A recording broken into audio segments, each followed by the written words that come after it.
On Lok Sabha television.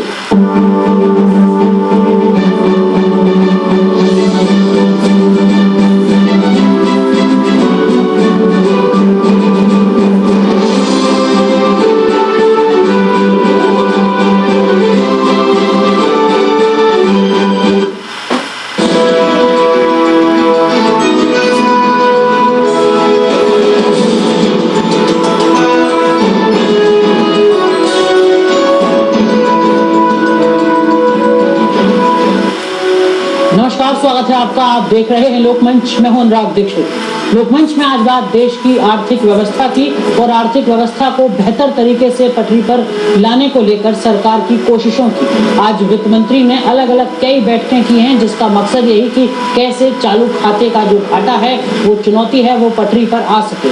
योजना आयोग की तरफ से भी या कहें भारतीय रिजर्व बैंक की तरफ से भी कुछ कदम उठाए जा रहे हैं, खासतौर से बॉन्ड को लेकर। वहीं दूसरी तरफ सरकार के स्तर पर, संसद के स्तर पर भी कदम उठाए जा रहे हैं। कल संसद में कंपनीज बिल पर मोहर लगी है। हालांकि अभी बहुत सारे विधेयक ऐसे बाकी हैं जिन पर मोहर लगनी बाकी है। अगले 1 घंटे में यही समझने की कोशिश करेंगे कि जिस तरीके के कदम आरबीआई की तरफ से उठाए जा रहे हैं, सरकार की तरफ से उठाए जा रहे हैं, क्या वास्तव में माना जाए कि अर्थव्यवस्था पटरी पर आ रही है।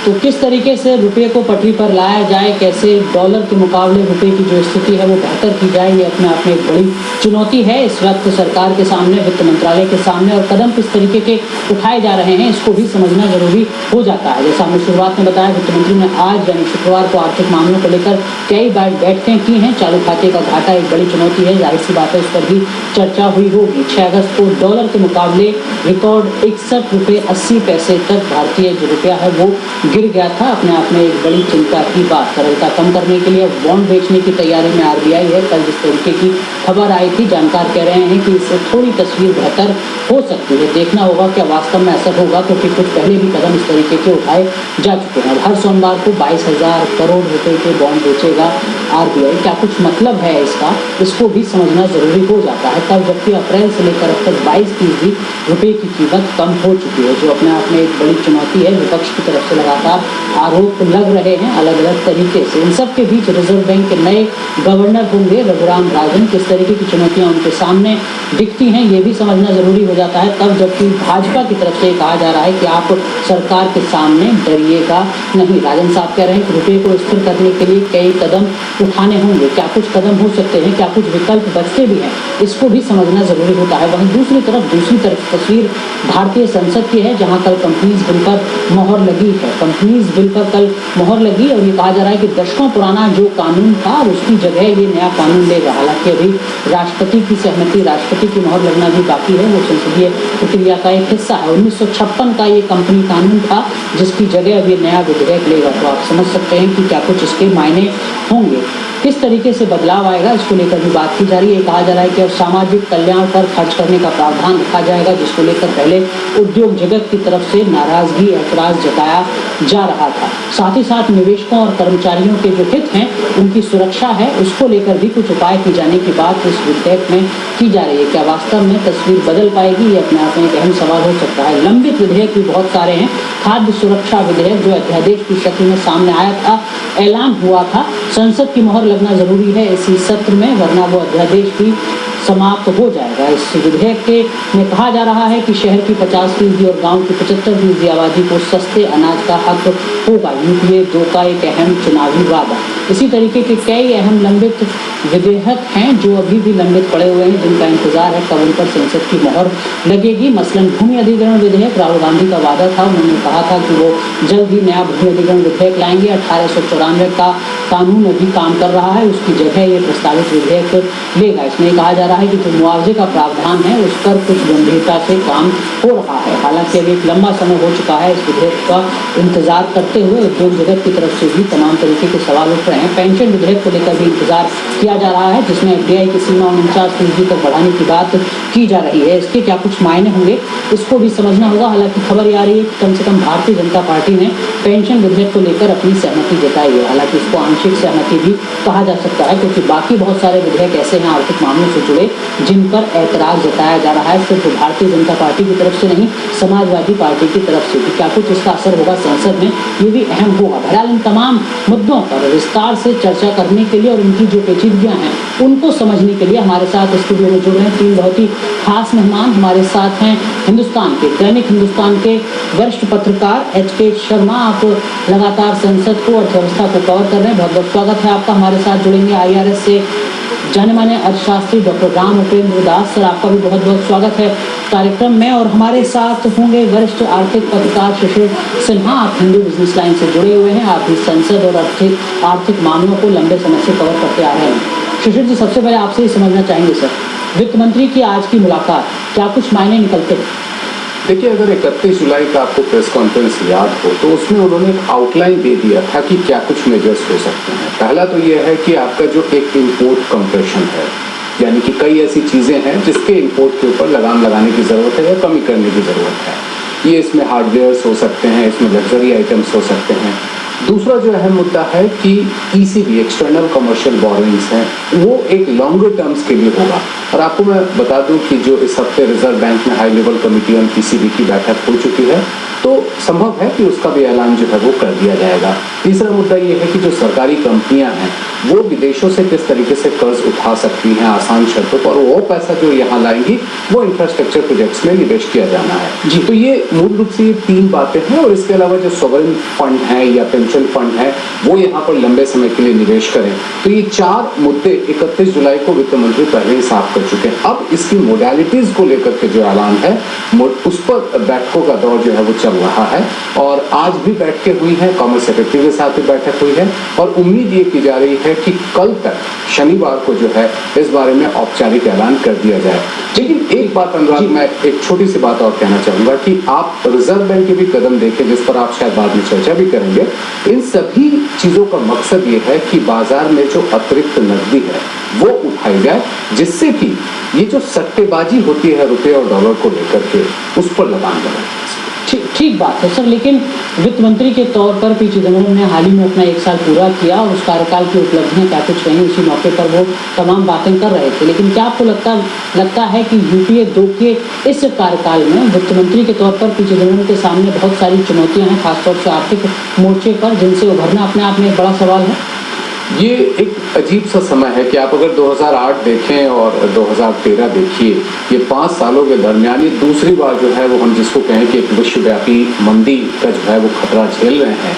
फर्क बस इतना है कि जो 2008 का था वो US तक सेंट्रिक था। इस बार जो आर्थिक घाटा है वो काफी बड़े पैमाने पे फैल चुका है। हालांकि उसका असर 2008 की तरह नहीं हो रहा है। कुछ हद तक कह सकते हैं कि हमने तैयारियां कर ली, हम थोड़े से प्रोएक्टिव हो गए थे जी। तो चिदम्बरम साहब के सामने सबसे बड़ी चुनौती तो ये है कि विकास को कैसे पटरी पर लाई जाए, रुपये को जो है वो कैसे सुधारा जाए, आपका जो चालू खाते का घाटा जिसको करंट अकाउंट डेफिसिट कहते हैं, इसको कैसे सुधारा जाए। और सबसे बड़ी जो चुनौती कह लीजिए कि जो नीतियां, पहले तो नीति बनाई जाए और दूसरा जो नीति है उसको कैसे अमल में लाई जाए। आज के माहौल में वो बहुत हद तक संभव होता नहीं दिख रहा है। ठीक बात है। HK शर्मा जी, आपसे भी समझना चाहूँगा, ये भी खबर आ रही है, जैसा अभी शिशिर जी भी कह रहे थे कि अभी तो RBI के कदमों की हम बात कर रहे हैं, उस पर विस्तार से चर्चा करेंगे भी, लेकिन आने वाले समय में वित्त मंत्रालय के स्तर पर भी कुछ ऐलान किए जा सकते हैं। दरअसल में वो क्या ऐलान हो सकते हैं? देखिए, अभी हाल में ही जो वित्त मंत्रालय ने कोशिश की है कि जो अननेसेसरी और जो नॉन एसेंशियल आइटम्स हैं, जो गैर जरूरी चीज़ें हैं, उनका आयात कम से कम किया जाए। क्योंकि दरअसल जो रुपए में जो अस्थिरता है, लगातार रुपया गिर रहा है डॉलर के मुकाबले, तो इसकी वजह है कि हमारा जो चालू खाते का घाटा है वो काफ़ी बढ़ा हुआ है। और चालू खाते के घाटे का सीधा मतलब है कि जितने डॉलर हमको कमाने चाहिए बाहर से, उतने डॉलर हम नहीं कमा पा रहे हैं। बनस्पत उसके हमारा जो आयात, हम जितना सामान कर रहे हैं उसका खर्च बहुत ज़्यादा कर रहे हैं। तो इस वजह से या तो हम अपना निर्यात बढ़ाएं और अधिक से अधिक डॉलर कमाएं जी, या हम अपना आयात का बिल कम करें ताकि जो हमारा चालू खाते का घाटा है उसकी भरपाई हो सके। तो अभी जैसे कुछ ही समय पहले सरकार ने इस दिशा में कोशिश की थी और सोने के आयात पर कुछ कड़ाई की जी, जिसका अभी नतीजा हमें देखने को भी मिला है, कुछ सोने के आयात में कमी भी आई है। तो और वित्त मंत्री खुद कह चुके हैं कि हम सोने का आयात उतना ही रखेंगे जितना पिछले साल हुआ था, उससे अधिक नहीं होने देंगे इस बार। तो ये कोशिश कर रहे हैं कि जो लग्जरी आइटम्स हैं, जो गैर जरूरी चीज़ें हैं, जिनका आयात अभी हो रहा है और जिसके लिए बहुत सारे डॉलर हमें खर्च करने पड़ रहे हैं, वो कैसे भी हम कम हो जाए ताकि जो है हमारा चालू खाते का घाटा नियंत्रित रहे और जो रुपए में स्थिरता है वो आए और उसके जो दूसरे प्रभाव हैं चालू खाते के घाटे के वो नियंत्रित हो सके, मसलन महंगाई कम हो सके। जी, ठीक बात। लेकिन इन सब के बीच डॉक्टर रामउपेंद्र दास, क्या आपको लगता है कि जो कदम वित्त मंत्रालय के स्तर पर उठाए जाने हैं, जिनको लेकर चर्चाएं की जा रही हैं, वो देर से उठाए जाने वाले सही कदम होंगे? मुझे लगता है कि अब तक ये बात साफ हो जानी चाहिए कि जो करंट अकाउंट डेफिसिट है और रुपी डेप्रिसिएशन है, ये सिर्फ हमारे देश की आर्थिक नीतियों को ही रिस्पॉन्ड नहीं करेंगे, ये तय है। अब हम जिस तरह से ग्लोबलाइज्ड इंटीग्रेटेड वर्ल्ड में रह रहे हैं, उसमें जैसा कि पहले भी हम चर्चा कर चुके हैं और बहुत विशेषज्ञों ने कहा भी है कि अगर यूनाइटेड स्टेट्स ऑफ अमेरिका अपनी क्वांटिटेटिव ईजिंग की पॉलिसी के तहत कुछ अनाउंसमेंट करना चाहता है या वहाँ के जो ट्रेजरी बिल्स हैं या बॉन्ड्स हैं वहाँ की यील्ड्स बढ़ाई जाती है और वहाँ पे एफडीआई को रिटेन करने का प्रयास किया जाता है, तो बहुत ही नेचुरल है कि डॉलर जो है वो तमाम इमर्जिंग इकोनॉमीज से निकल करके वापस यूएसए में जाएगा। अब ऐसे हालात में जब डॉलर की शॉर्टेज हो जाती है हमारी इकोनॉमी में, तो उसका प्रभाव हमारे एक्सचेंज रेट पे पड़ेगा और एक्सचेंज रेट डिप्रिशिएट होने से ऑब्वियसली अगर हम हमारे एक्सपोर्ट्स बढ़ भी रहे हैं तो भी वो हमारे जो घाटा है उस पर उतना प्रभाव नहीं डाल पाते हैं, क्योंकि हम बहुत ही इंपोर्ट डिपेंडेंट हैं ऑयल वगैरह के क्षेत्र में। तो जो करंट अकाउंट डेफिसिट है उसका प्रॉब्लम बना रहता है। अब ऐसे में हमें ये मानकर चलना पड़ेगा कि हमारी जो आर्थिक नीतियाँ हैं वह अपने आप में इन इश्यूज को तो टैकल कर ही सकती हैं, लेकिन जब तक इनका एक एक्सटर्नल फोकस नहीं होगा इसका पूरा प्रभाव नहीं पड़ेगा। इसीलिए इस परिप्रेक्ष्य में जो बातें हमारे दूसरे पैनलिस्ट ने भी उठाई है, उस परिप्रेक्ष्य में एफडीआई से संबंधित जो बहुत ही हाल में जो पॉलिसी चेंजेस किए गए हैं, जिसमें कि long term financial capital inflow को लाने की जो बात हो रही है, मेरी समझ से थोड़ा सा एक लैग इफेक्ट के साथ जो आगे अनाउंसमेंट्स होनी रहती हैं और तमाम बिल्स जो आपने बताया पार्लियामेंट में पेंडिंग है उसका जो असर पड़ेगा वही मेरे समझ से सबसे ज़्यादा प्रभावी कदम होगा। ठीक बात। लेकिन इन सब के बीच सुशील जी खबर ये भी है कि आरबीआई के स्तर पर कदम उठाए जा रहे हैं, बॉन्ड की बात की जा रही है और हर हफ्ते बॉन्ड जारी करने की बात की जा रही है। क्या कुछ इसका असर हो सकता है सर, और क्या वास्तव में जितनी उम्मीद है उस उम्मीद के हिसाब से ही नतीजे की उम्मीद की जाए? देखिए, एक बात तो तय है कि आज बाजार में जो रुपए की स्थिति है, मैं मानता हूं कि ग्लोबल सिचुएशन बहुत हद तक जिम्मेदार है, उससे कोई इनकार नहीं कर सकता है। लेकिन एक और मुद्दा जो कि काफ़ी अहम है कि मार्केट में सटोरिया गतिविधि, जिसको स्पेकुलेटिव एक्टिविटी कहते हैं, वो बहुत ज़्यादा है। आप अगर सेबी के कदम देखिए, रिजर्व बैंक के कदम देखिए, उन सभी कदमों का मकसद क्या था कि बाजार में किस तरीके से जो अतिरिक्त नकदी है, जिसके जरिए बैंक या वित्तीय संस्थान या बाकी लोग एक तरीके से जिसे कहते हैं कि खेलते हैं, उस पर लगाम लगाई जाए। और ये जो 22,000 करोड़ रुपए के बॉन्ड को खरीदने की बात की जा रही है, इसका मकसद भी यही है कि मार्केट में थोड़ी बहुत भी जो लिक्विडिटी है वो समेट ली जाए। और अगर ये कहा जाए कि बाजार में नकदी नहीं है, तो उसका आपको बहुत ताज़ा उदाहरण मिलेगा जब आप, जिसको हम लोग कहते हैं लिक्विडिटी एडजस्टमेंट फैसिलिटी, जो कि रिजर्व बैंक प्रोवाइड करता है, वहाँ पर अगर आप बोरोइंग देखिए 75,000 करोड़ के सीलिंग के पहले वो काफ़ी कम हो चुकी है। तो यानी कि बैंकों के लिए कंफर्टेबल सिचुएशन है, उनके पास थोड़ी नकदी थी और चूंकि वो बहुत ज़्यादा क्रेडिट नहीं दे रहे थे, तो उनके पास एक मौका था कि किस तरीके से कमाई की जाए। तो इन सारे कदमों का मकसद स्पेकुलेटिव एक्टिविटी पर रोक लगाना है। सर, लेकिन कुछ लोग कह रहे हैं, माफ कीजिएगा आपको रोक रहा हूँ, कुछ लोग ये भी कह रहे हैं कि पहले भी आरबीआई के स्तर पर इस तरीके के कदम उठाए गए थे, लेकिन उनका कोई बहुत ज़्यादा असर रुपये पर देखने को नहीं मिल सका था। मैं उसी बात पे आ रहा था कि आज आप कहें कि मैं सख्ती कर रहा हूं और कल होकर के आप कहें कि ये थोड़े समय के लिए है, जैसे ही स्थिति बेहतर होगी हम ये तमाम सख्त कदम वापस ले लेंगे।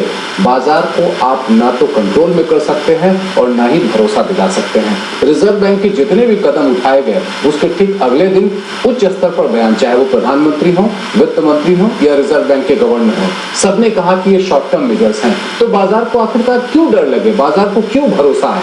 और यही वजह है कि रिजर्व बैंक के कदमों का वो असर नहीं हुआ जो दिखना चाहिए। ठीक बात। और डॉक्टर दास, क्या आपको लगता है इस असमंजस की कोई खास वजह कि रिजर्व बैंक कुछ कहे और उसके बाद बड़े स्तर पर बयान कुछ और आए? नहीं, बहुत ज़रूरी है कई बार चीज़ों को एक परिप्रेक्ष्य में देखने के लिए। इसीलिए मेरी समझ से जो इंडिपेंडेंस है हमारे यहाँ सेंट्रल बैंक की, आरबीआई की, उसके साथ हमें एक मैक्रो पर्सपेक्टिव देना पड़ता है, क्योंकि कई बार रिजर्व बैंक जो कदम उठाता है वो कदम शायद जो हमारे ब्रॉडर मैक्रो ऑब्जेक्टिव्स हैं उसके सिंक में हो सकता है ना हो, क्योंकि वो जो विदेशी निवेशक है या जो ग्लोबल इन्वेस्टर्स हैं उनको वो सिग्नल ना दे पा रहे हैं। इसीलिए अगर आप देखें कि जब और, लेकिन इसका मतलब ये नहीं है कि आरबीआई ने जो कदम उठाए हैं वो प्रभावी और ठीक कदम नहीं है, लेकिन उन कदमों के साथ साथ ये बताना भी विश्व को बहुत आवश्यक हो जाता है कई बार कि ये शॉर्ट टर्म मेजर्स हैं और हमारा जो ट्रैक है इकोनॉमिक रिफॉर्म्स का ब्रॉडली वो टुवर्ड्स ग्रेटर ग्लोबल इंटीग्रेशन की तरफ है। और इसलिए ये जो लिक्विडिटी क्राइसिस अभी ग्लोबल मार्केट में हुई है उसी का ही रिफ्लेक्शन हमारे डोमेस्टिक मार्केट में इस वक्त हो रहा है, लेकिन उसको जितनी policy space domestic policy making में है उसके तहत हम उसको एड्रेस करने की कोशिश कर रहे हैं। आप करें कि समय समय पर इस तरीके के स्पष्टीकरण की जरूरत है, लेकिन इन सब के बीच शिशिर जी नए आरबीआई के गवर्नर होंगे रघुराम राजन, क्या आपको लगता है कांटों का ताज होगा इस वक्त? चुनौतियां बहुत ज्यादा होंगी उनके सामने भी। बिल्कुल, एक जिसे कहते हैं ना कि आपके ना केवल सर पर कांटों का ताज होगा बल्कि आपको टाइट रोप वॉकिंग करनी है। लेकिन रघुराम राजन के साथ एक अच्छी चीज क्या है कि वो उनके पास अनुभव काफी है। उम्र भले ही 50 साल की हो, अगर आप देशमुख साहब को छोड़ दे जो पहले भारतीय गवर्नर थे रिजर्व बैंक के, उसके बाद वो सबसे कम उम्र के रिजर्व बैंक के गवर्नर होंगे।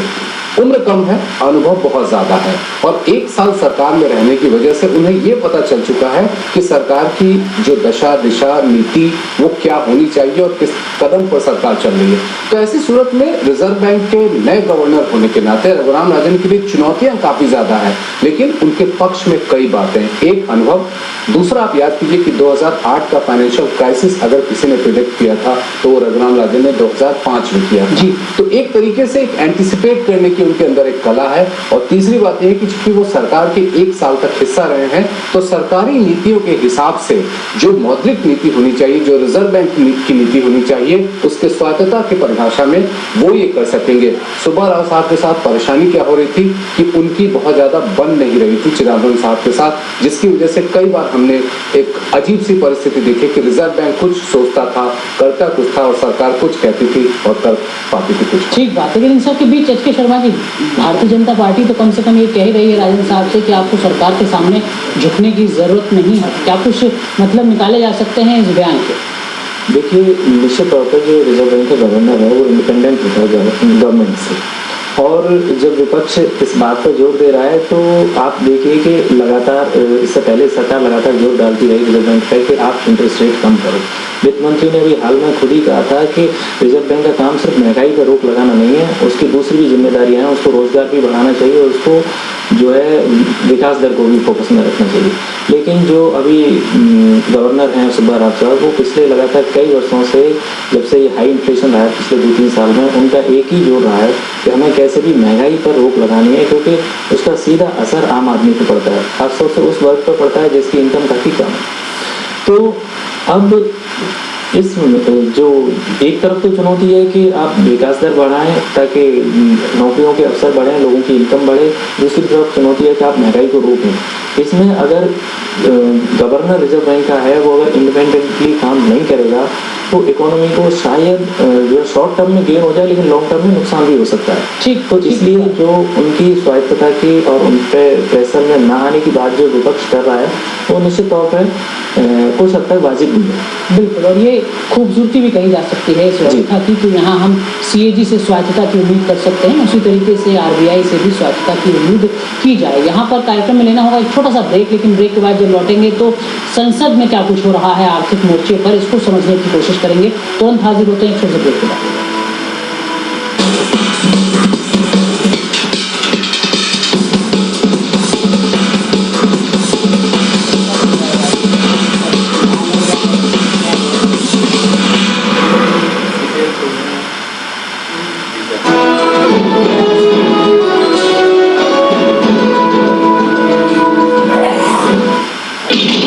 बहुत अच्छे नंबरों से पास हुआ और मैं भी फर्स्ट आई। इन्हें किसी की नजर न लगी। नजर कैसे लगेगी? परिवार की खुशहाली का मूल मंत्र परिवार नियोजन जो अपनाया है हमने। सच में हमने बच्चों के बीच 3 साल का अंतर रखा, जिससे बच्चों को अच्छे स्वास्थ्य के साथ साथ अच्छी परवरिश भी मिले। इससे तुम्हारी सेहत भी तो अच्छी रही। सुखी परिवार को सही परिवार नियोजन। अधिक जानकारी के लिए अपने नजदीकी स्वास्थ्य केंद्र से संपर्क करें। श्यामा, देखो फेल हो रहा है। नाइट नहीं मांगेगा, मैं निकलता हूँ तो टाल दियो। जरा रुकिए। हाँ बोलिए। ये देखिए कंज्यूमर कोर्ट का फैसला। ये कागज किसी और को दिखाना, इससे कुछ नहीं होगा। आप जरूर होगा। अदालत का आदेश न मानने पर तुम्हारे खिलाफ वारंट जारी हो सकता है। तो क्या? तो तुम्हें 3 वर्ष तक का कारावास या 10,000 रुपए तक का जुर्माना या दोनों हो सकते हैं। समझे? समझ गया। जागो ग्राहक जागो। इस स्थिति में जब एक नया आदमी राजनीति में उतरना चाहता है, जिसका कोई पॉलिटिकल फैमिली ना हो या पॉलिटिकल बेस ना हो, तो बहुत मुश्किल उसको लगता है राजनीति में आना। कैसे ये परिस्थितियां भिन्न हैं आपके समय से?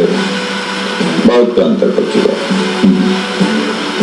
पहले राजनीति भावनात्मक होता था और भावनात्मक रिश्ते जिससे बन जाते थे, तो जो उम्मीदवार होता था उसके लिए अपना खाकर अपना सब कुछ करके जान देकर वो चाहते थे कि चुनाव जीते।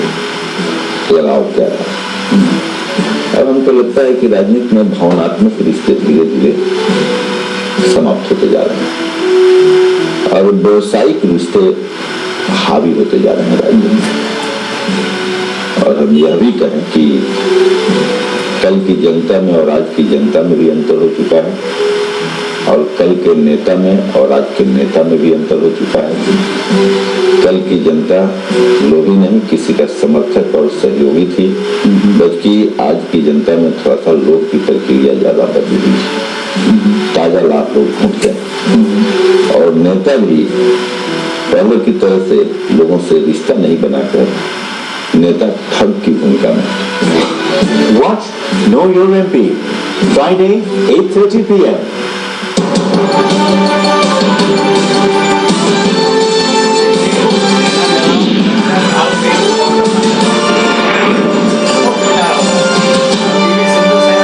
Multi-brand retail, these companies stores 30% from the MSME.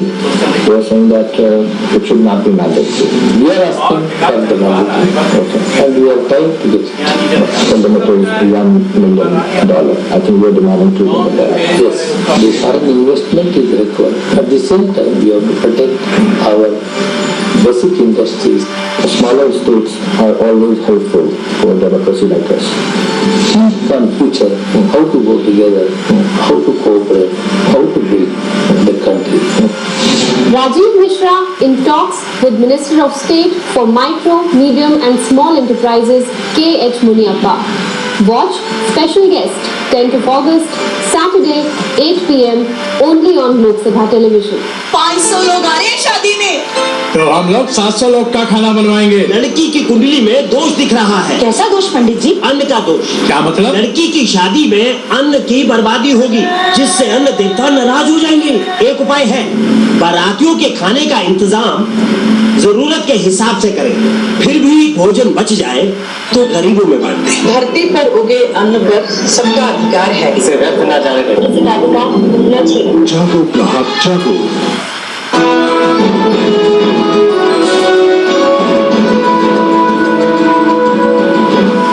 Break के बाद आपका एक बार फिर स्वागत है। आप देख रहे हैं लोकमंच, जिसमें आज हम चर्चा कर रहे हैं भारतीय अर्थव्यवस्था की। आरबीआई के स्तर पर, वित्त मंत्रालय के स्तर पर कुछ कदम उठाए जा रहे हैं, बैठकों का दौर जारी है, लेकिन क्या कुछ मतलब निकलता है इन कदमों का, ये समझना बहुत जरूरी हो जाता है। वहीं दूसरी तरफ संसद का मानसून सत्र चल रहा है। कुछ विधेयक हैं जो आर्थिक मामलों से जुड़े हुए हैं, उसमें से एक विधेयक पर कल मोहर भी लग चुकी है। क्या कुछ मायने हैं इन विधेयकों के भी, ये भी समझने की कोशिश कर रहे हैं आज लोकमंच में।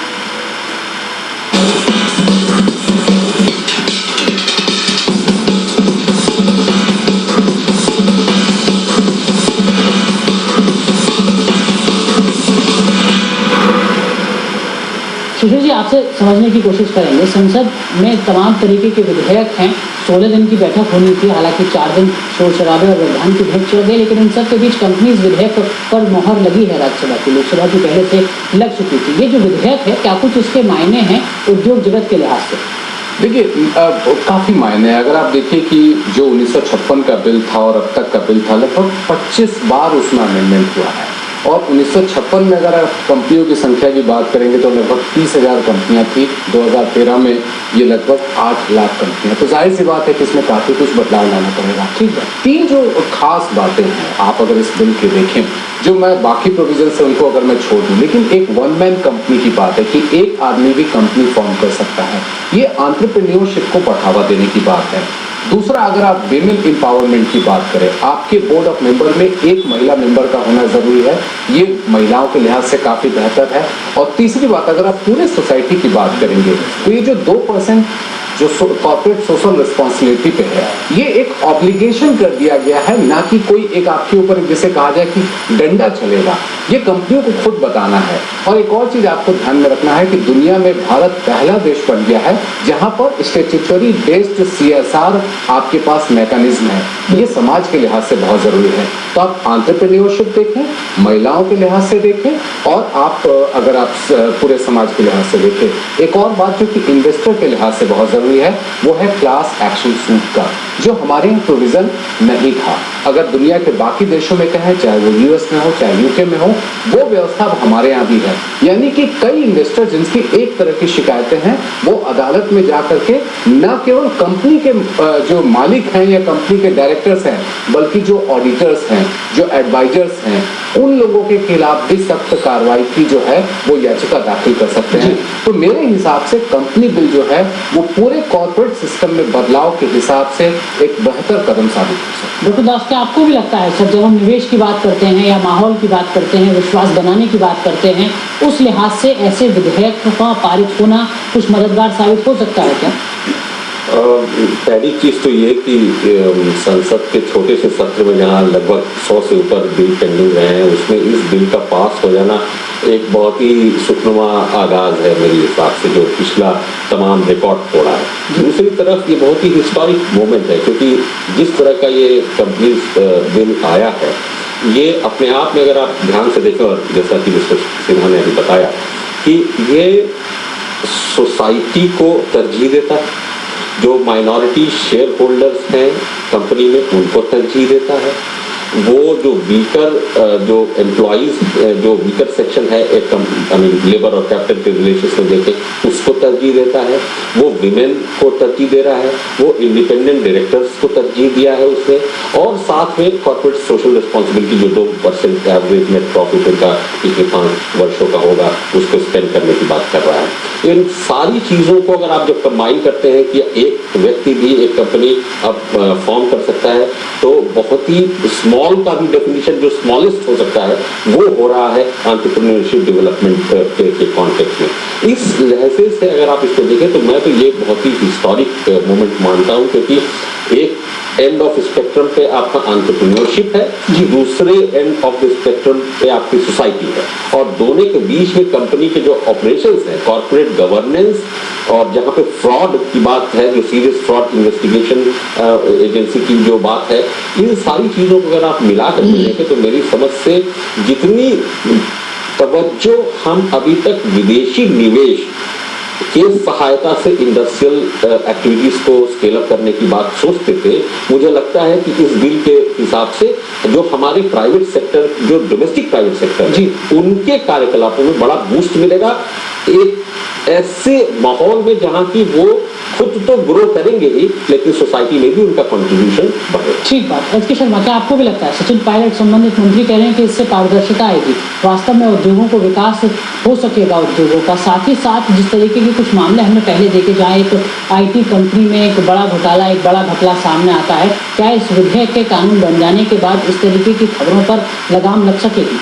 देखिए, निश्चित तौर से ये जो है कंपनी कानून, जो नया कानून है, इससे नया विधेयक जो आया है, इससे निश्चित तौर पर जो कंपनियों का नियमन है और उनका जो अपना आंतरिक प्रशासन है कंपनियों का, और जो निवेशकों के साथ उनके रिश्ते हैं, निश्चित तौर से उसमें बेहतरी आएगी। लेकिन हमें एक चीज़ और देखनी चाहिए कि जो अभी मौजूदा अर्थव्यवस्था में जो दिक्कतें हैं वो कहीं दूसरी जगह जी। देखिए, कारोबार जगत में जो सेंटीमेंट का बहुत असर होता है, तो निश्चित तौर पर एक सकारात्मक सेंटीमेंट का इससे संकेत जाता है कि कुछ बेहतर होगा, सुधारों की दिशा में आगे बढ़े हम, लंबित विधेयक धीरे धीरे अब पास हो रहे हैं। लेकिन जो दिक्कतें हैं, असल दिक्कतें हैं, वो इम्प्लीमेंटेशन लेवल पर है। जैसे उदाहरण के लिए मैं आइडेंटिफाई करूँ इसमें कि जो आपने प्रावधान किया कि 2% CSR में खर्च करना पड़ेगा, और 2% का मतलब है कि आज जो इस CSR में होता है कि करीब देश में 8 लाख कंपनियां हैं और उनकी जो 3 साल का एवरेज हम प्रॉफिट देखें तो रकम करीब 15-20 हज़ार करोड़ के बीच में कहीं होगी, और ये काफ़ी बड़ी रकम है। तो क्या हम इसके इम्प्लीमेंटेशन लेवल पर ये सुनिश्चित कर सकेंगे कि ये रकम ऐसा खर्च हो भी रहा है, सही जगह पर खर्च हो, जहाँ वांछित जिनको ज़रूरत है, जिस काम के लिए, शिक्षा के लिए, स्वास्थ्य के लिए या किसी और चीज़ के लिए, जो सामाजिक सरोकार जिनके लिए ये मकसद किया गया वहाँ खर्च हो, पहली बात। दूसरी बात, क्या हम ये सुनिश्चित कर पाएंगे कि कोई ऐसा मैकेनिज्म डेवलप हो कि ये पैसा, इतना बड़ा अमाउंट कहीं ब्लैक मनी जनरेट करने में ना लग जाए, कि उसके जरिए कोई उसका बेजा इस्तेमाल करके इस प्रावधान का और उस तरफ ना उसको डाइवर्ट करे जी। दूसरी चीज़ जो इस समय दिक्कत है, जो मर्ज है अर्थव्यवस्था की, वो ये है कि हाल में प्रधानमंत्री ने 13 जून को एक मीटिंग बुलाई और उसमें वित्त मंत्री महोदय ने स्वयं बताया कि उन्होंने 215 प्रोजेक्ट्स आइडेंटिफाई किए हैं, जिसमें बैंक ऑलरेडी जो है 7 लाख करोड़ रुपए कर्ज दे चुके हैं और जो इंस्टॉल्ड है। तो आज आप देखो कि बड़ी बड़ी परियोजनाएं रुकी हुई हैं, तो क्या हम उनको पुश कर सकते हैं जो ऑलरेडी इंस्टॉल्ड प्रोजेक्ट हैं? ठीक है, इस तरीके की कुछ पेज है। हालांकि जी, इसमें मैं 2 चीज़ें कहना चाहूँगा कि हालांकि जो जनरल सेंटिमेंट अभी बताया गया वो बहुत सारी चीज़ों में सही भी है, लेकिन अगर आप कंपनी बिल की बात करें तो आप ये भी देखेंगे कि इंडिपेंडेंट डायरेक्टर्स के अलावा जो अटॉर्नी और जो अप्रोच ऑडिटर्स के प्रति रखा गया है और उनके प्रति अगर कोई इन्फ्रिंजमेंट वो करते हैं तो जो क्रिमिनल ऑफेंस के तौर पे उसको रखा गया है, तो मुझे लगता है कि एक चेक्स एंड बैलेंसेस के साथ जो है CSR को लाया गया है, और मुझे लगता है कि ऑडिटर्स जो है इस तरह से करेंगे अपने काम को कि वो इंश्योर करें कि जो उनको मैंडेट मिला है कंपनीज को पूरा करें। दूसरी तरफ जहाँ तक रुके हुए प्रोजेक्ट का सवाल है, आप पीछे देखें तो लगभग 1.6 लाख करोड़ से संबंधित जो है आप के वैल्यू का प्रोजेक्ट जो है, जो कि ऑयल एंड गैस और इंफ्रास्ट्रक्चरल प्रोजेक्ट थे, वो अभी क्लियर किया गया है। और मेरी समझ से सरकार भी अब ये जान चुकी है कि पॉलिसीज बनाना एक चीज़ है और उनको इम्प्लीमेंट करना दूसरी चीज़ है। इसीलिए अब जैसे कि बहुत बार चर्चाएं होती है कि इंफ्रास्ट्रक्चरल प्रोजेक्ट्स इसलिए नहीं पिकअप कर पाते हैं क्योंकि बीच में जो है लैंड एक्विजिशन के जो है प्रॉब्लम है, इसलिए बहुत सारे पैचेज हैं रोड्स के जो नहीं बन पा रहे हैं। तो इसीलिए अगर हम आप ओवरऑल देखें तो मुझे लगता है कि अगर सरकार, जैसे कि आपने बताया था कि जो लैंड एक्विजिशन और रिहैबिलिटेशन बिल है, अगर उस पर भी उतना ही तवज्जो देगी तो मुझे लगता है कि इंटीग्रेटेड अप्रोच इन सबका जो उभर करके आएगा वो इम्प्लीमेंटेशन को भी इम्प्रूव करे। बिल्कुल, कुछ ना होने से बेहतर है कहीं से शुरुआत की जाए, आशावादी कह सकते हैं। लेकिन इन सब के बीच शिशिर जी, बहुत सारे विधेयक ऐसे हैं जो अभी भी लंबित पड़े हुए हैं। खाद्य सुरक्षा विधेयक अध्यादेश के तौर पर सामने भले आ गया हो, लेकिन जो बाकी विधेयक हैं सीधे अर्थव्यवस्था से जुड़े, उनके मतलब भी आपसे समझना चाहूँगा। बीमा विधेयक, इसको लेकर भारतीय जनता पार्टी की तरफ से भी ऐतराज जताया जा रहा है। हालांकि सरकार की तरफ से कहा जा रहा है कि लाखों लोगों को इस विधेयक के कानून बन जाने के बाद फायदा होगा। किस तरीके से भविष्य दिखता है आपको इस कानून का? देखिए, बीमा विधेयक में पेच क्या है? पेच ये है कि आपको 26 चाहिए या 49 चाहिए। अगर आप 26 की बात करें तो आज अगर आपके पास जितनी 17, 18 जो 20 के करीब में कंपनियां हैं, उसमें से कितनी कंपनियां हैं जो कि उत्सुक हैं कि 26 से बढ़ाया जाए, बल्कि जो कंपनियां हैं वो धीरे धीरे निकलने की तैयारी कर रही हैं। तो वहां पर बीमा में 26 से 49 जो है, मुझे लगता है कि एक जिद है, प्रतिष्ठा का प्रश्न है, इसके अलावा कुछ भी नहीं है। सेंटिमेंट भले सुधरता हो, लेकिन कंपनियां इसमें बहुत ज्यादा दिलचस्पी नहीं दिखती है। सर, हाल ही में एक खबर ये भी आई कि अवीवा भी अब भारत छोड़ने जा रहा है। आपने कहा कि कंपनियां, बिल्कुल, मैं वही बात कहना चाह रहा हूँ। कंपनियां पहले भी छोड़ चुकी हैं, न्यूयॉर्क लाइफ पहले पिछले साल छोड़ चुकी है। ऐसे में क्या कुछ वास्तव में मतलब रह जाता है इस विधेयक का? मैंने वही कहा ना कि ये एक प्रतिष्ठा का प्रश्न बन चुका है। इससे धरातल पर जो जमीनी हकीकत जो है, उससे इसका कोई मतलब नहीं है। तो मुझे लगता है कि पेंशन बिल में अगर सरकार ये जिद छोड़ दे, और अगर जिद नहीं भी छोड़ती है, तो एक फॉर्मूला जो कि बहुत समय पहले खुद बीजेपी के लोगों ने सुझाया था कि आप 49% करिए, 23% आप FII कर दीजिए, आपका भी मकसद पूरा हो जाएगा और जो 49% की बात है वो भी हो जाएगी। तो ये एक फॉर्मूले पे काम चल रहा, जैसा कि मुझे उम्मीद है कि जो बातचीत हुई है पिछले हफ्ते जो 3 वरिष्ठ बीजेपी के नेता और वित्त मंत्री के बीच में, और उसका कोई ना कोई नतीजा जो है आपको जरूर दिखेगा। भले इस सत्र में ना हो पाए, लेकिन अगले सत्र यानी कि शीतकालीन सत्र तक संभव है कि इंश्योरेंस बिल का काम जो है वो कंप्लीट हो जाए। इस सत्र में उम्मीद करना बेमानी होगा। और मेरे ख्याल से देखिए, आज की तारीख में अगर आप अगले हफ्ते की बात करें तो 2 दिन ही सत्र बचता है, 2 दिन अगले हफ्ते में। उसके बाद बहुत कम समय है। अभी सरकार का फोकस फूड सिक्योरिटी बिल के ऊपर है कि इसे किस तरीके से पारित कराया जाए। तो मुझे लगता है कि इंश्योरेंस बिल शायद शीतकालीन कर जाएगा, फूड सिक्योरिटी, लैंड एक्विजिशन और इसके बाद पेंशन बिल, ये 3 प्रायोरिटी है। बिल्कुल, पेंशन से शुरू करते हैं। डॉक्टर दास, पेंशन को लेकर क्या वास्तव में सहमति की उम्मीद की जा सकती है?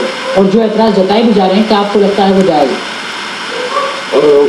पेंशन में मुझे अभी भी लगता है कि सहमति आनी शायद मुश्किल हो, क्योंकि पेंशन एक विषय ऐसा है जिसमें कि लोगों की कमाई रिटायरमेंट के बाद यूज होने वाली चीज़ है।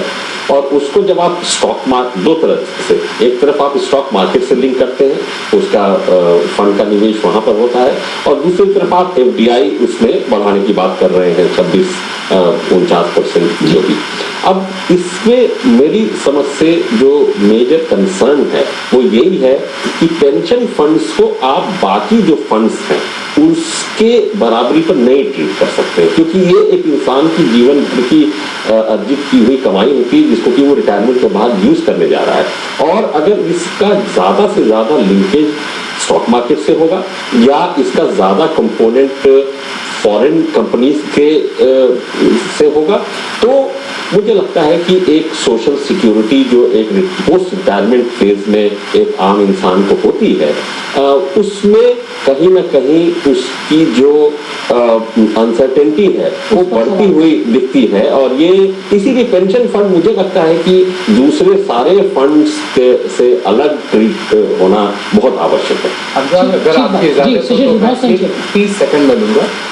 2 बातें जो इस पेंशन बिल से जुड़ी हुई है कि 26% जो है विदेशी निवेश को लेकर के सहमति बन चुकी है। अमेंडमेंट जो मूव हो रहा है वो उसमें 26% की बात है। और दूसरा जो कि बहुत बड़े तबके के लोगों को प्रभावित कर सकता है, जिनको संतुष्ट कर सकता है, एश्योर्ड रिटर्न वाले ऑप्शन देने की बात है, जो स्टैंडिंग कमेटी ने सजेशन दिया था उसको भी सरकार ने मान लिया है। तो मुझे उम्मीद है कि ये 2 मुद्दे जब इस बिल में आएंगे तो इसके बाद इस बिल को लेकर के बहुत ज्यादा स्थिति नहीं नहीं रहेगी। खबर भी आ रही है कि कम से कम भारतीय जनता पार्टी इस विधेयक पर अपनी मोहर लगाती दिख रही है। लेकिन इन सब के बीच जिन 3 विधेयकों की बात यहाँ शिशिर जी कर रहे थे, उनमें से 2 विधेयक खासी अहमियत रखते हैं। खाद्य सुरक्षा विधेयक, जिसको गेम चेंजर कहा जा रहा है, साथ ही साथ भूमि अधिग्रहण विधेयक, जिसका इंतजार 100 साल से ज़्यादा लंबे समय से हो रहा है। इन विधेयकों का क्या कुछ मतलब हो सकता है अर्थव्यवस्था को लेकर, और क्या वास्तव में इन विधेयकों को आर्थिक सुधार के नजरिए से ही देखा जाए, ये भी समझने की कोशिश होगी। एक छोटे से ब्रेक के बाद।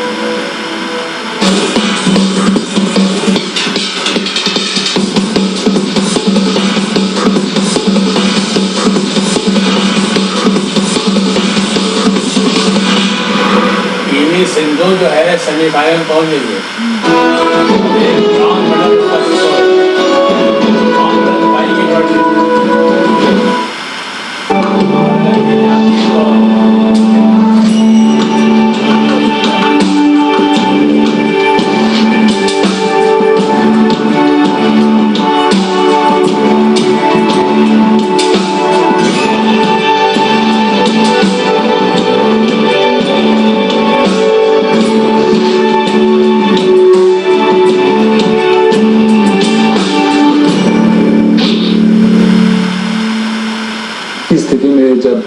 एक नया आदमी राजनीति में उतरना चाहता है, जिसका कोई पॉलिटिकल फैमिली ना हो या पॉलिटिकल बेस ना हो, वो बहुत मुश्किल उसको लगता है राजनीति में आना। कैसे ये परिस्थितियां भिन्न हैं आपके समय से? बहुत अंतर पड़ चुका है। पहले राजनीति भावनात्मक होता था और भावनात्मक रिश्ते जिससे बन जाते थे, जो उम्मीदवार होता था उसके लिए अपना खाकर, अपना सब कुछ करके, जान देकर वो चाहते थे कि चुनाव जीते, लगाव क्या था। अब हमको लगता है कि राजनीति में भावनात्मक रिश्ते धीरे धीरे समाप्त होते जा रहे हैं और व्यवसायिक रिश्ते हावी होते जा रहे हैं राजनीति में। और हम यह भी कहें कि कल की जनता में और आज की जनता में भी अंतर हो चुका है और कल के नेता में और आज के नेता में भी अंतर हो चुका है। कल की जनता लोभी नहीं, किसी का समर्थक और सहयोगी थी, बल्कि आज की जनता में थोड़ा सा लोभ की प्रक्रिया ज्यादा बदली हुई। ताजा लाभ लोग ढूंढते हैं और नेता भी पहले की तरह से लोगों से रिश्ता नहीं बनाकर नेता ठग की भूमिका में। What? Know your MP. Friday, 8:30 p.m.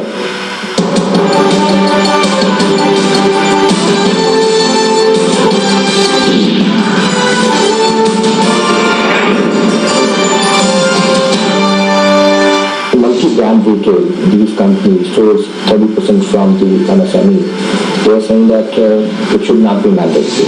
We are asking for the mandatory, okay, and we are trying to get it. The limit is $1 million. I think we are demanding $2 million. Yes, the foreign investment is required. At the same time, we have to protect our basic industries. Smaller states are always helpful for democracy like us. In future, how to work together, how to cooperate, how to build the country. Rajiv Mishra in talks with Minister of State for Micro, Medium and Small Enterprises K.H. Muniappa. Watch special guest 10th of August, Saturday 8 p.m. only on Lok Sabha television.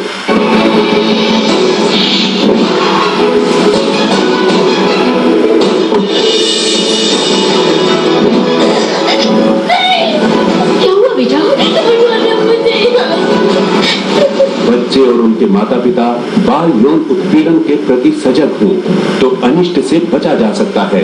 बाल यौन अपराध से सुरक्षा अधिनियम 2012 के तहत अपराधी को सख्त सजा देने का प्रावधान है।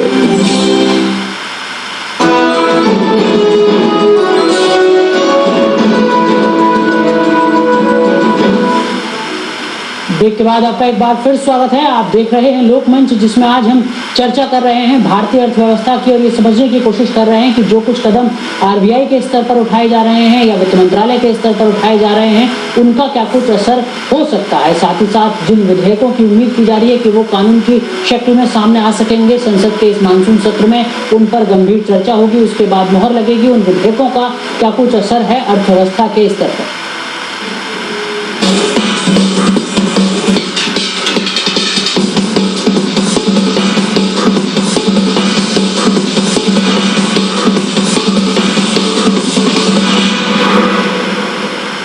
सुशील सर, आपसे समझना चाहेंगे, जब हम विधेयकों की बात कर रहे हैं, लंबित विधेयकों की बात कर रहे हैं, तो खाद्य सुरक्षा विधेयक वो तो कम से कम अब अध्यादेश की शक्ल में सामने आ चुका है। क्या कुछ उम्मीद लगती है आपको, क्योंकि तमाम राजनीतिक दल लगभग ये कह रहे हैं कि वो चाहते हैं कि ये विधेयक आए और कानून की शक्ल में सामने आए। देखिए, कोई भी राजनीतिक दल इसका विरोध नहीं कर सकता, ये तो तय बात है। उनकी मजबूरी है, उनकी मजबूरी है इसको समर्थन देना। और भले थोड़ा बहुत वो बदलाव चाहेंगे कि आप 75 और 50 की जगह इसको आप 80 और 60 कर दीजिए, कुछ ऐसा चेंज कर दीजिए, सभी लोग इसको समर्थन देंगे। एक और चीज मैं आपको बताऊं कि सरकार की चालाकी देखिए, ये जो फूड सिक्योरिटी ऑर्डिनेंस आया, तो ये कहा गया कि सेशन के ठीक पहले आप ऑर्डिनेंस क्यों लेकर के आ रहे हैं। संसद का कानून क्या कहता है? कानून ये कहता है कि अगर सेशन 6 हफ्ते या उससे ज्यादा हो तभी किसी ऑर्डिनेंस को बिल जो है वो कानून में तब्दील कराने की जरूरत होती है, और वो ऑर्डिनेंस लैप्स नहीं करता है।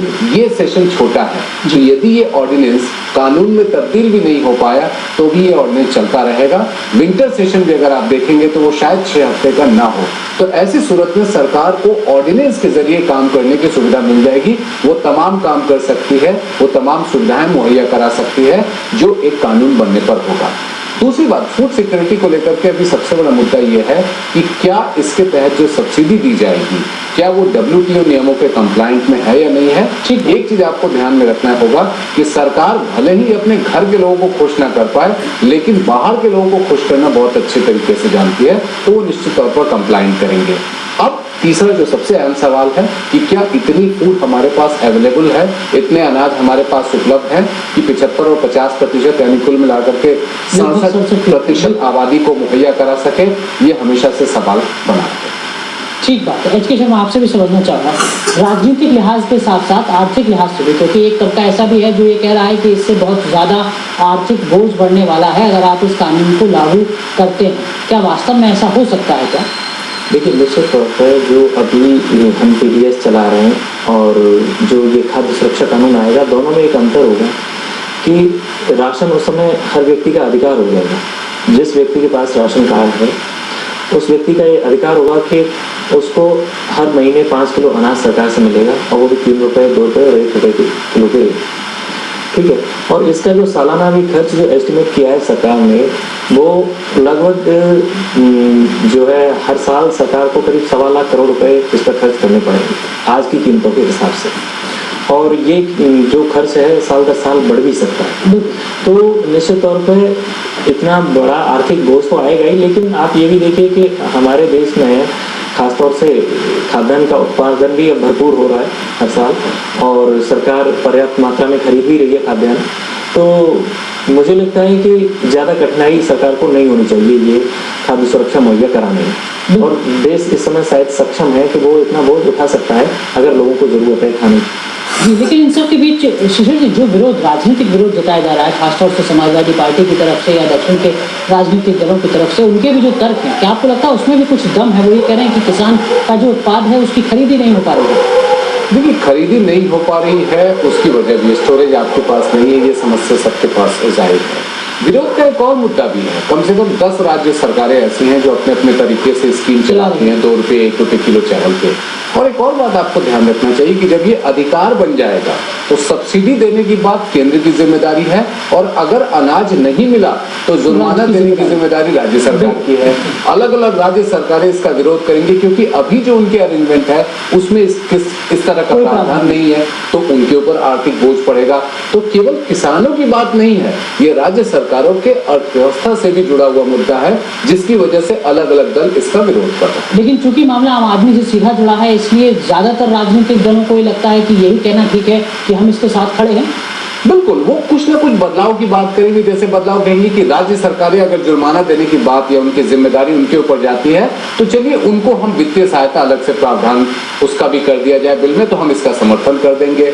या वो ये कहेंगे कि हमारे यहाँ जो स्कीम चलती है उसी स्कीम को फूड सिक्योरिटी एक्ट के तहत चलाया जाए। तो तमाम ऐसे बदलाव के जो है वो सुझाव मिलेंगे, लेकिन विरोध करेंगे खुल करके संसद में ये नहीं। बिल्कुल, लेकिन इन सब के बीच डॉक्टर दास, जिस विधेयक की बात आप कर रहे थे, भूमि अधिग्रहण विधेयक, जानकार कहते हैं, जैसा आप भी कह रहे थे, बहुत सारी परियोजना लंबित इसीलिए है क्योंकि हमारे यहाँ पर स्पष्ट नीति नहीं है। ये बात अलग है कि भूमि अधिग्रहण विधेयक अगर आ भी जाए तब भी बहुत सारे क्षेत्र ऐसे बचेंगे जो उस कानून के दायरे में नहीं आएंगे। लेकिन क्या हम उम्मीद करें वास्तव में ये विधेयक कानून की शक्ल में सामने आ सकेगा? बिल्कुल, लेकिन मुझे फिर भी लगता है कि चूंकि लैंड एक्विजिशन एक बहुत ही सेंसिटिव इशू है और जैसा कि अभी दूसरे मुद्दे में ये हमें पता लगता है कि ये सिर्फ केंद्र सरकार के बिल पास कर देने से इसका इम्प्लीमेंटेशन हो जाएगा ऐसा पर्याप्त नहीं होगा सोचना।